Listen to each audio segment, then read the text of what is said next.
నమస్తే, welcome to star nine news. మరి ఈ రోజు మనతో పాటు ఉన్నారు పాండు గురుస్వామి గారు. మరి వారితో మాట్లాడి మనం చాలా విషయాలు తెలుసుకుందాం. అంటే మాల ఎందుకు వేసుకుంటారు, శివమాలకి అలాగే అయ్యప్ప మాలకి తేడా ఏంటో కూడా మనం తెలుసుకుందాం. సో వారితో మాట్లాడదాం. నమస్తే స్వామి గారు, ఎలా ఉన్నారండి? అంటే మీరు చాలా పెద్ద ఫోక్ సింగర్ అని విన్నాము. మరి మీరు ఎందుకు అంత ఫేమస్ అవ్వలేకపోయారు? మీ స్వరం కూడా చాలా బాగుంటది, కానీ మీరు ఎందుకు అంత ఫేమస్ అవ్వలేకపోయారు? దానికి కారణం ఏంటండి? నేను బయట ప్రపంచానికి తెలియకుండా రాలేకపోయాను, ముందుకు రాలేకపోయాను. ఈ శివదీక్ష దీంట్లోనే సాంగ్స్ పాడుతూ ముందుకు వెళ్ళిన. దీనిలో మన రాకేష్ స్వామి తీసుకురావడం జరిగింది.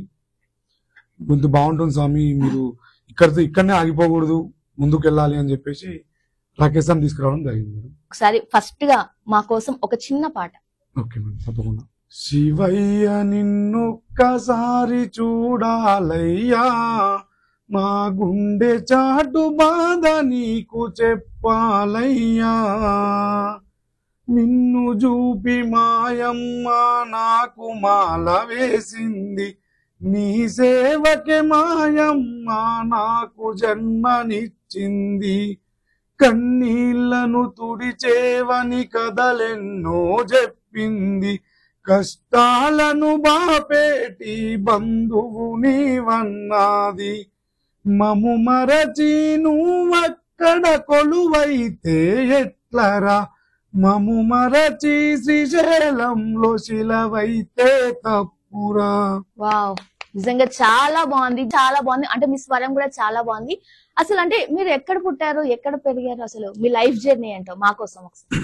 తప్పకుండా. మాది మెదక్ డిస్టిక్ అమ్మా. మెదక్ డిస్టిక్ లో వెల్దుర్తి మండల్, దామరంచ విలేజ్. నేను 10th వరకు అక్కడే స్టడీ చేసినమ్మా. దాని తర్వాత ఇంటర్మీడియట్ కూకట్పల్లిలో చేసిన. 2007 నుంచి శివదీక్ష అనేది కంటిన్యూ చేస్తున్నాము. అప్పటి నుంచి కూడా మన తెలంగాణ ఉద్యమంలో కూడా తెలంగాణ సాంగ్స్ కూడా వాడినాం. మన రాకేష్ సామ్ తోటి వాళ్ళతో తెలంగాణ ఉద్యమంలో కూడా పాల్గొన్నాం. అక్కడ కూడా సాంగ్స్ వాడినాం, కానీ ముందుకు రాలేకపోయినాం అంతే. ఇక్కడ ఈ మల్కాజ్గిరిలో ఉంటాను, నేను మల్కాజ్గిరిలో ఉంటాను. ఒక 18-19 ఇయర్స్ నుంచి శివదీక్ష తీసుకుంటున్నాను. నాకు మ్యారేజ్ అయిపోయింది, 3 పిల్లలు. నేను ఇక్కడే ఉంటాను. శివదీక్ష ఏదో ప్రైవేట్ జాబ్ చేసుకుంటున్నాను. ఈ రాకేష్ సామ్ వల్ల ఇప్పుడు కొంచెం సాంగ్స్ వల్ల దానివల్ల యూట్యూబ్ లో కూడా ఒక 3-4 సాంగ్స్ అనేది రికార్డ్ చేసి. అంటే ఇప్పుడు మీరు మాలలో ఉన్నారు కదా, అసలు మాల ఎందుకు వేసుకోవాలి స్వామి? మాల ఎందుకు వేసుకోవాలి అంటే, ఇప్పుడున్న సిచ్యువేషన్ లో ఇప్పుడు అనేది కాదు, మాల ఇప్పుడు పుట్టిన మాల కాదు ఇది. సాక్షాత్ శివదీక్ష అంటే కూడా శ్రీరామచంద్రుడు, సీతాదేవి, అర్జునుడు ఇలాంటి దేవతలు సైతం శివుని యొక్క మాల వేసుకొని వాళ్ళ కార్యక్రమాలను నిర్వీర్యం చేసుకున్నారు.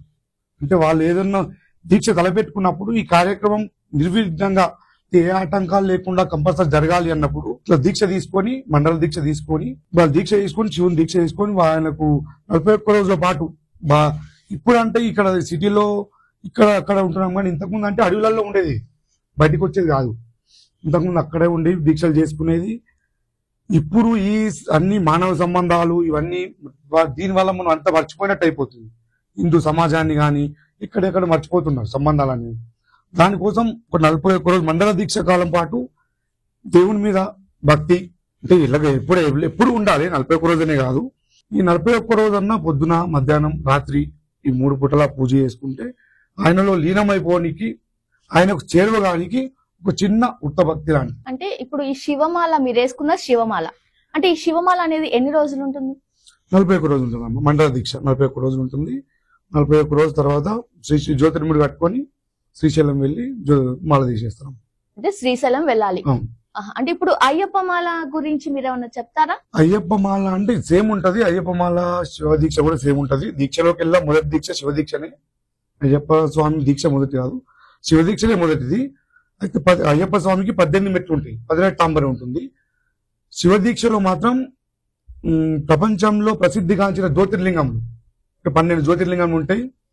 సౌరాష్ట్రే సోమనాథంచ, శ్రీశైలం మల్లికార్జునం, ఉజ్జయిని మాంకాళం, ఓంకార మలేశ్వరం, పరల్యాం వైద్యనాథంచ, డాకిన్యాం భీమశంకరం, సేతుబందేరు రామేశం, నాగేశం దారుకావని, వారణాసంతు విశ్వేశం, త్రయంబకం గౌతమితటే, హిమాలయతు కేదారం, కృష్ణేశంచు శివాలయ, ఏతానే జ్యోతిర్లింగానే సాయప్రాద పటేందర, సప్తజన్మకృతం పాపం స్మరణేన వినశ్రుతే, ఇలా 12 ప్రపంచంలోనే ప్రసిద్ధిగాంచిన 12 జ్యోతిర్లింగం ఉంటాయి. ఆ 12 జ్యోతిర్లింగాన్ని ఒక చోట వచ్చి అదే పడిగా భావించి ఆ 12 మెట్ల పైన 12 లింగాలను ఒక్కొక్క లింగాన్ని తీసి పరిపూజ చేయడం జరుగుతుంది. ఓకే, అంటే ఇప్పుడు అయ్యప్ప భక్తులు అనేది చాలా మంది కనిపిస్తూ ఉంటారు మనం అంటే డిసెంబర్ నవంబర్ నుంచి. మరి శివ భక్తులు అనేది అసలు అంటే ఎందుకు అంత ఎక్కువ మంది కనిపించలేకపోతున్నారు? అంటే దీనికి రీజన్ ఏమని చెప్తారు స్వామి మీరు? రీజన్ ఏం లేదు, ఇంతకు ముందు కనిపించడం లేదు అంటే ఒక్కరితో స్టార్ట్ అయింది. ఇప్పుడు మేము మల్కాజీలో ఇంతకు ముందు ఒక 4గురితో స్టార్ట్ అయింది. ఇప్పుడు దాదాపు 500 మంది 600 మంది ఉన్నారు మా దగ్గరే, మా ఏరియాలో. అంటే దినదిన గురించి జరుగుతుంది. దీనికి అవగాహన లేకపోవడం, అంటే దీక్ష అంటే ఓన్లీ అయ్యప్ప స్వామి దీక్షనే ఉండొచ్చు, ఇది మా ఇతరం వాళ్ళ ఉండొచ్చు అని దీని మీద పూర్తి అవగాహన లేకపోవడం. అలాంటిది ఇప్పుడు మొత్తం ప్రతి దేవస్థానంలో కూడా ప్రతి దగ్గర కూడా స్వాములు కనబడుతున్నారు. చాలా చాలా పెరిగిపోయింది. ఎక్కడో ఒక స్వామి కనబడుతుంది, ఇప్పుడు ఎక్కడ చూసినా అయ్యప్ప స్వామి ఎట్లా కనబడుతున్నారు, శివస్వామి కూడా అలా కనబడుతుంది. అంటే ఇప్పుడు అయ్యప్ప భక్తులు ఇప్పుడు ఏమైనా శవం ఎదురైతే వాళ్ళ చుట్టుపక్కల అంటే ఎక్కడా కనిపించరు. కానీ అంటే శివ భక్తులు అంటే మీరు వాళ్ళ దగ్గర వెళ్ళొచ్చా? అంటే చావు ఉన్న దగ్గర మీరు ఉండొచ్చా లేదా అనేది? చావు ఉన్న దగ్గర ఉండొచ్చు అంటే దానికి పర్టికులర్ గా ఏం లేదు, అయ్యప్ప సంప్రదాయంలో కూడా ఏం లేదు. కానీ అక్కడ ఇప్పుడు ఇది శివదీక్ష కాబట్టి ఆయన ఆల్రెడీ శ్మశానంలో ఉంటారు. ఆయన మాకు ఎలాంటి తప్పు ఉండదు, ఎలాంటి దోషం ఉండదు. వాళ్ళ గురించి అంటే వాళ్ళ స్వాములు ఏం చెప్పారో దాన్ని బట్టి ఉంటుండొచ్చు, కానీ దీంట్లో అయితే ఎలాంటి దోషం లేదు, ఎలాంటి దోషం ఉండదు. ఆయన సాక్షాత్ దానిలోనే ఉంటాడు.